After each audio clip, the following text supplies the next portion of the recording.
दोस्तों आज इस वीडियो में हम लोग देखने वाले हैं कि जो लोग ऐसे स्टूडेंट्स हैं जिन्हें अपना करियर जावा में स्टार्ट करना है, जिन्हें जावा प्रोग्रामिंग में सीखना है कि वो कोडिंग कैसे करते हैं, पर वो लोग डरते हैं क्योंकि उन्हें कई लोगों ने ये बोल रखा है कि जावा एक टफ लैंग्वेज है, या उन्हें एक एक जो जावा में एक जो होता है ना स्टार्टिंग पॉइंट टू स्टार्ट कि हम जावा में प्रोग्रामिंग स्टार्ट कैसे करें, तो वो लोग उन्हें वो नहीं मिल पाता है कि हम जावा में स्टार्ट कहाँ से करें। मैं आपको इस वीडियो में आज ये बताना चाहता हूँ कि आप इस वीडियो को पूरा देखिएगा।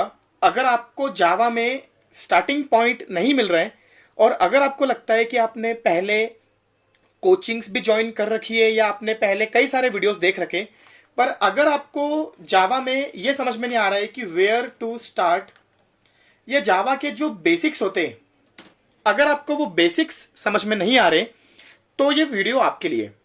दोस्तों मेरा नाम है गौरव और जैसा आपने टाइटल में देखा अभी इसमें कि how to start Java programming, तो हम लोग सबसे पहले तो ये समझते हैं स्टार्टिंग में कि अगर आपको अपना करियर जावा में स्टार्ट करना है तो आपको सबसे पहले इसमें क्या क्या पता होना चाहिए। पता होना चाहिए मतलब कि जैसे आज जब भी हम एक बाइक चलाना सीखते हैं या हम कार चलाना सीखते हैं तो हमें ये पता होता है कि एक्सेलरेटर क्या होता है, ब्रेक क्या होता है, गियर क्या होता है। सिमिलरली जैसे ही आप स्टार्ट करते हैं अपनी जावा प्रोग्रामिंग, आपको जावा में क्या क्या पता होना चाहिए।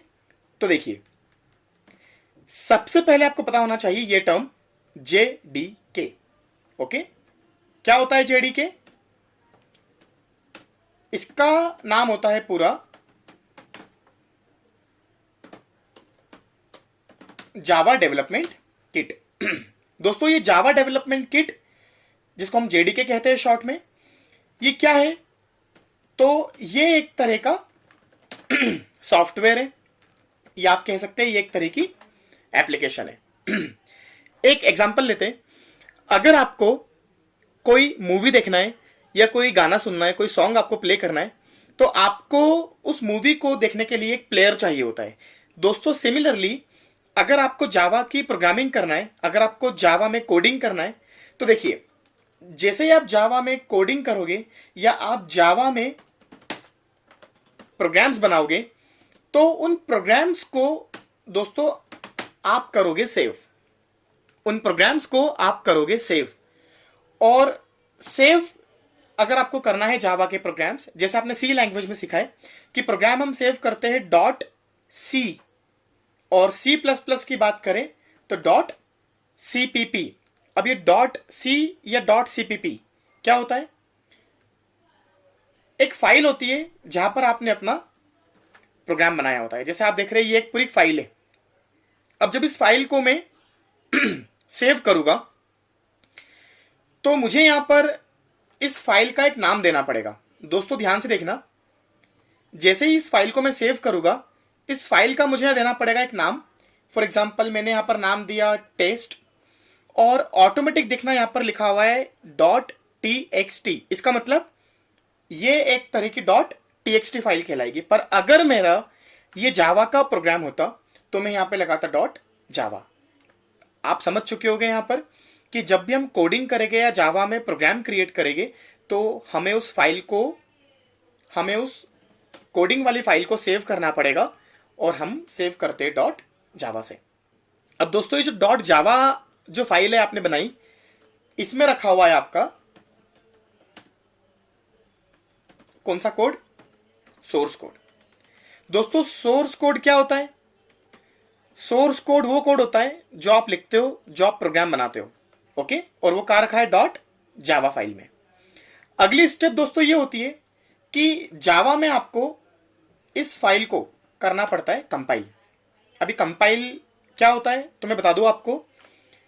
जब भी आप जावा सीखना शुरू करते हो तो आपको एक बहुत कॉमन वर्ड सुनने को मिलता है JVM। अभी आप कंफ्यूज मत होना, बात शुरू हुई थी JDK से, अगेन हम घूम फिर के आने वाले हैं JDK पे। पर मैं आपको स्टेप बाय स्टेप समझाना चाह रहा हूं कि आप जब भी कोडिंग करते हो तो जो फाइल आप सेव करते हो .java से सेव होती है, वो आपका होता है सोर्स कोड।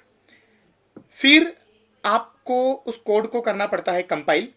पर कंपाइल के बाद आपको उस कोड को करना पड़ता है रन। और जब बात आती है जावा में रन करने की, अगर आपसे कोई किसी भी समय पूछे, अगर आपसे कोई नींद में भी पूछे कि जावा के जो प्रोग्राम्स होते उनको रन कैसे करते, तो एक बहुत कॉमन नाम आता है JVM। अब ये JVM क्या होता है? JVM का मतलब होता है दोस्तों जावा वर्चुअल मशीन। अब ये मशीन वर्ड से आप कंफ्यूज मत होना, इसका पूरा नाम है जावा वर्चुअल मशीन और इसको शॉर्ट में हम लोग कहते हैं JVM। और दोस्तों JVM एक तरह का सॉफ्टवेयर है जिसका काम क्या होता है? आपके प्रोग्राम को रन करना।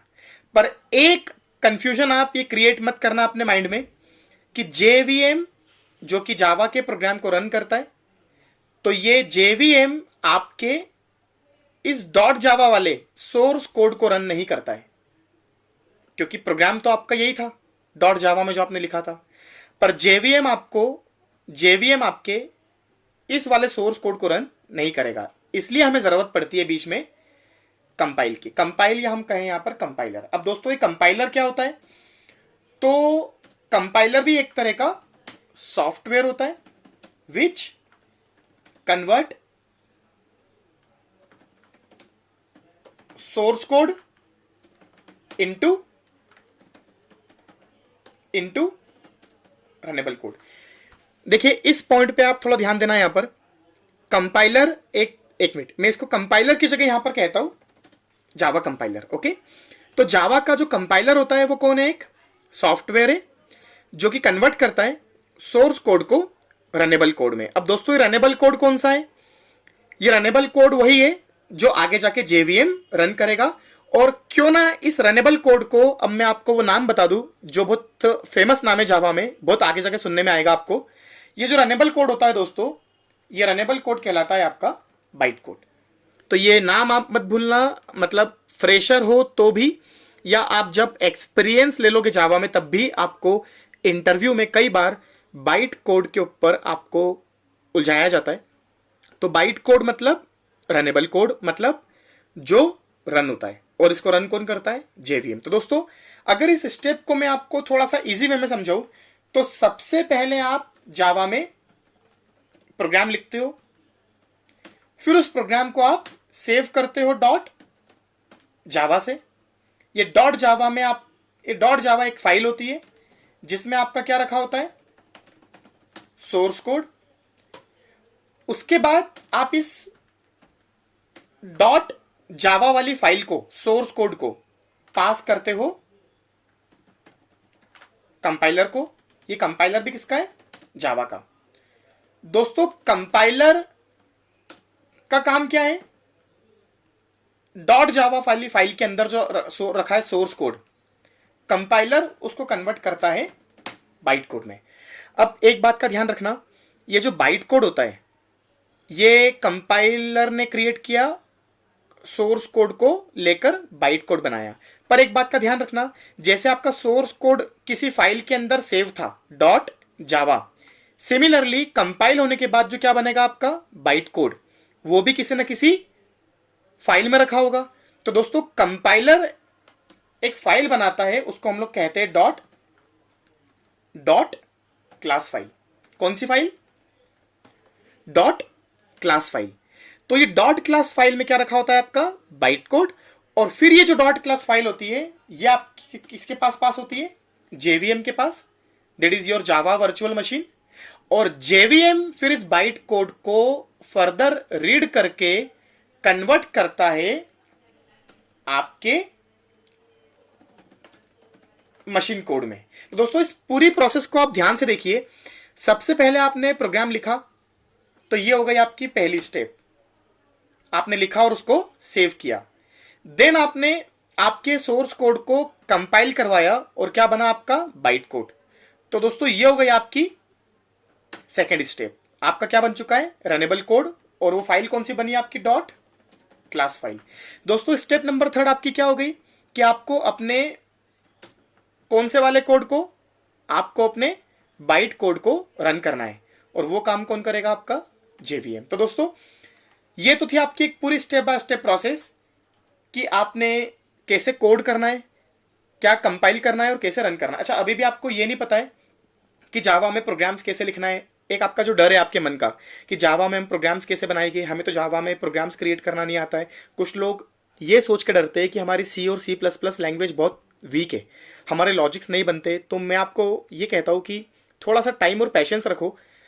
ऑफलाइन मैंने कई सारे ऐसे स्टूडेंट्स को जावा सिखाया है जिनका कंप्यूटर साइंस तो छोड़ो, आप सिविल मैकेनिकल बैकग्राउंड होता है इंजीनियरिंग में, जो बीकॉम के स्टूडेंट होते, जो 10th या 11th या 12th के स्टूडेंट होते।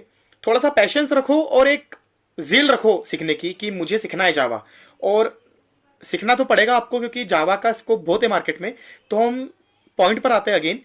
ये तो आपने सीखा कि जावा में कोडिंग करने के बाद प्रोग्राम कंपाइल करना होता है, कंपाइल करने के बाद प्रोग्राम रन करना होता है। और अगर आपने इस पूरी प्रोसेस में ऑब्जर्व किया हो, सबसे इंपॉर्टेंट दो नाम, जावा कंपाइलर और जेवीएम।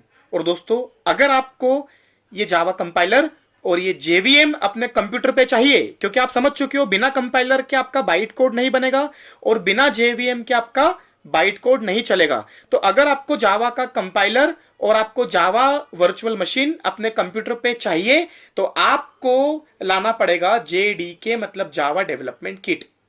तो अगर मैं आपको ये कहना चाहता हूं कि अगर आपसे कोई पूछता है व्हाट इज जेडीके, तो आपका आंसर यहां पर क्या होगा? आपका आंसर यहां पर क्या होगा? आपका आंसर यहां पर यह होगा कि जेडीके इज अ सॉफ्टवेयर। और ये आपको कौन देता है? गिवन बाय ओरेकल, क्योंकि ओरेकल ही वो कंपनी है जो जावा को हैंडल करती है। क्योंकि ओरेकल के पहले कंपनी का नाम था सन माइक्रो सिस्टम। दोस्तों, सन माइक्रो सिस्टम में इस पे भी होगा कि जावा किसने बनाई थी, सन माइक्रो सिस्टम ने बनाई थी, कब बनाई थी और क्यों बनाई थी। पर अभी अगर हम लोग बात करते हैं जावा किसके पास है? ओरेकल के पास। तो जेडीके एक सॉफ्टवेयर है given by Oracle which we have to install on our system।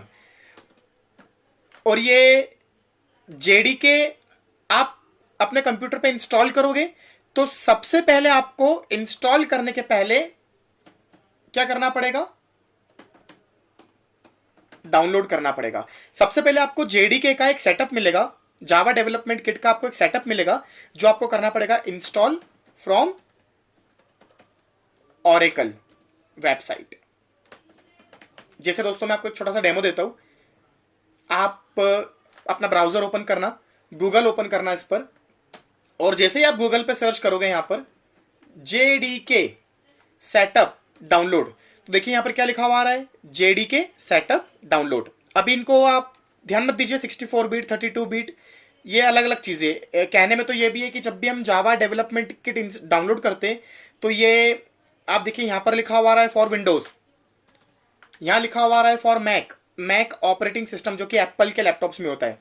यहां पर लिखा हुआ आ रहा है उबंटू मतलब यूनिक्स। तो दोस्तों, जेडीके का जो सेटअप होता है वो हर ऑपरेटिंग सिस्टम के लिए अलग अलग होता है। पर अगर मैं सिंपल लिखता हूं जेडीके डाउनलोड, तो देखिए यहां पर ओरेकल की वेबसाइट है और इस पर जाकर मैं जेडीके डाउनलोड कर सकता हूं क्लिक करके। तो सबसे पहले मुझे जेडीके का जो सॉफ्टवेयर है वो करना पड़ेगा डाउनलोड, और डाउनलोड करने के बाद मुझे जेडीके को करना पड़ेगा अपने कंप्यूटर पे इंस्टॉल। और जैसे ही मैं जावा डेवलपमेंट किट का सेटअप इंस्टॉल कर लेता हूं, तो दोस्तों आप देखना है ध्यान से, आपके कंप्यूटर में जो आपकी सी ड्राइव होती है, उस सी ड्राइव में एक फोल्डर होता है प्रोग्राम फाइल्स। उस प्रोग्राम फाइल्स में देखना ऑटोमेटिकली एक फोल्डर बन जाएगा आपका जावा नाम का आपका एक फोल्डर बन जाएगा। और इस जावा नाम के फोल्डर को अगर आप ओपन करोगे तो इसमें देखना दो फोल्डर होंगे, एक होगा जेडीके और एक होगा जेआरई। जेडीके इंस्टॉल करने के बाद आपकी सी ड्राइव के अंदर प्रोग्राम फाइल्स वाले फोल्डर के अंदर एक जावा नाम का क्या बनेगा? फोल्डर। और उस जावा नाम के फोल्डर में आपके पास दो फोल्डर होंगे दोस्तों, एक होगा जेडीके और एक होगा जेआरई। हम एक वीडियो इस पे भी बनाएंगे कि जेडीके और जेआरई में डिफरेंस क्या है। और अब अगर मैं ओपन करता हूं इस जेडीके वाले फोल्डर को, तो इसमें बहुत सारे फोल्डर है देखिए आप, पर हमारे जो काम का फोल्डर है इसमें वो है बिन। और अब अगर मैं इस फोल्डर को ओपन करता हूं बिन फोल्डर को, तो आप देखिएगा यहाँ पर बहुत सारी डॉट .exe, अगर आप लोग विंडोज यूज करते हैं तो आप लोग जानते हैं डॉट .exe मतलब एग्जीक्यूटेबल फाइल, डॉट .exe मतलब सॉफ्टवेयर। इसका मतलब जेडीके खुद तो एक सॉफ्टवेयर है, पर उसके अंदर कई सारे हमें और क्या मिलते हैं, अलग अलग तरह के सॉफ्टवेयर। और आप देखिएगा इन सारे सॉफ्टवेयर में नोटिस करना एक फाइल है जावा सी। देखिएगा दोस्तों यहां पर जावा सी, और एक फाइल है यहां पर जावा।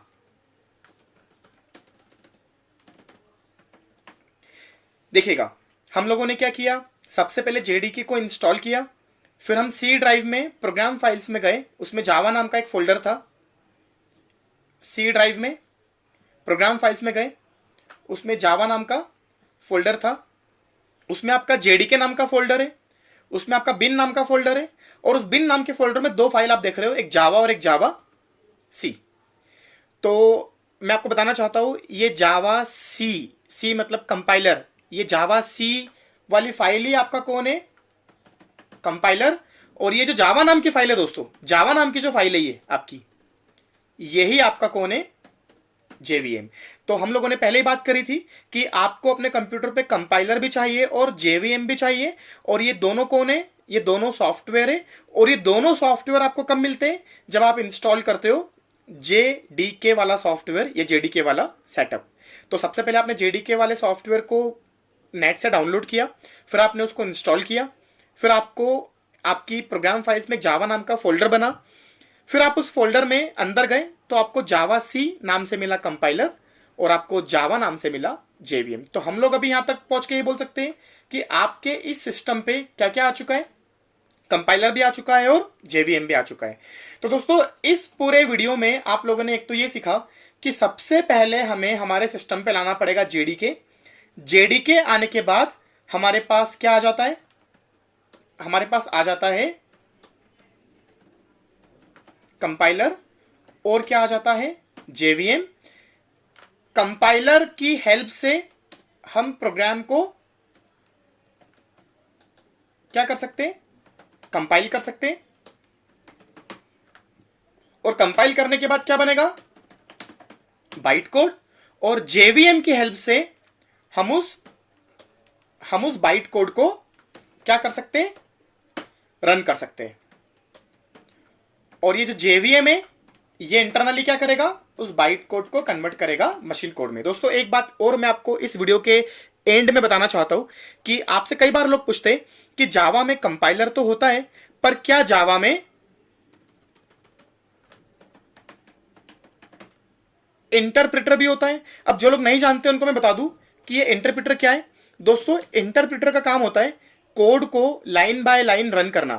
तो दोस्तों मैं बता दूं आपको कि ये जो जेवीएम होता है ना, इसका नाम जेवीएम है, जावा वर्चुअल मशीन, पर इंटरनली ये कौन है, एक तरह का इंटरप्रेटर। और इसका काम क्या है, बाइट कोड को लाइन बाय लाइन कन्वर्ट करना मशीन कोड में और उसको रन करते जाना। क्योंकि अगर आपसे कोई पूछता है व्हाट इज इंटरप्रेटर, तो इंटरप्रेटर एक तरह की एप्लीकेशन होती है जो कि कोड को कन्वर्ट भी करते जाता है और साथ में रन भी करते जाता है। जैसे अगर हम बात करें कंपाइलर की, तो कंपाइलर का काम क्या है, सिर्फ कंपाइलर का काम है सिर्फ आपके सोर्स कोड को कंपाइल करना एक साथ, पर कंपाइलर रन नहीं करता है। पर ये जो आपका कौन होता है, जेवीएम, जिसको हम क्या कहते हैं, इंटरप्रेटर। ये जो आपका जेवीएम होता है दोस्तों, ये जेवीएम आपके बाइट कोड को एक एक लाइन करके मशीन कोड में कन्वर्ट तो करता है, साथ में उसको रन भी करवाते जाता है। तो अगर आपसे आज के बाद कोई पूछता है क्या जावा में इंटरप्रेटर होता है, तो आपका आंसर होगा हाँ, जावा में इंटरप्रेटर होता है, और वो आपका जेवीएम ही है। दोस्तों मैं उम्मीद करता हूं कि जैसे आपका हमारा जो टाइटल था आज का कि जावा में स्टार्ट कैसे करें, जावा में प्रोग्रामिंग कैसे करें, तो ये तो आपके जावा का 0.1% भी नहीं था लेक्चर। क्योंकि इसमें मैंने आपको सिर्फ क्या बताया कि जावा में आप कोड कर लोगे, पर उस कोड को करने के बाद आपको उसको कंपाइल करना पड़ेगा, और कंपाइल करने के बाद मिलेगा आपको बाइट कोड, और बाइट कोड को रन करने के लिए आपके पास क्या होना चाहिए, जेवीएम मतलब जावा वर्चुअल मशीन। अब जेवीएम क्या होता है डिटेल में हम लोग देखेंगे, कंपाइलर का काम क्या होता है और डेप्थ में हम देखेंगे, जावा डेवलपमेंट किट के सेटअप को कैसे इंस्टॉल करना है, आपके पास कौन सा ऑपरेटिंग सिस्टम है, आप विंडोज यूज करते हो, यूनिक्स, लाइनक्स यूज करते हो, या आप एप्पल मैक यूज करते हो तो जावा डेवलपमेंट किट कैसे इंस्टॉल करना है उसका हम अलग से एक लेक्चर क्रिएट करेंगे। पर हाँ, मैं ये मान सकता हूं कि आज आपको ये क्लियर हो चुका है कि जावा जो लोग कोड करते हैं, या अगर आपको भी अपनी मशीन पे जावा के प्रोग्राम्स बनाना है तो कंपाइल करने के बाद कौन सा कोड बनता है, बाइट कोड, और उसको रन कौन करेगा, जेवीएम। दोस्तों, मैं उम्मीद करता हूं कि आपको वीडियो पसंद आया होगा। वीडियो को लाइक कर दीजिए, उन दोस्तों के साथ शेयर कीजिए जिनको जावा में डर लगता है, और अगर आप पहली बार प्रोग्रामर्स पॉइंट की यूट्यूब पे चैनल पर आए हैं तो चैनल को आप सब्सक्राइब कर लीजिए, ताकि जो मेरे आने वाले वीडियोस है वो आपको मिलते रहे। मैं आपको अगला जो आपको वीडियो बनाऊंगा इस पे, वो ये बनाऊंगा कि जावा में आप प्रोग्राम्स कैसे बनाते हो। जैसे सी और सी प्लस प्लस लैंग्वेज में शुरुआत होती है हैश इंक्लूड stdio.h, तो जावा में शुरुआत कैसे होती है। दोस्तों, आज के लिए इतना ही। Thank you so much.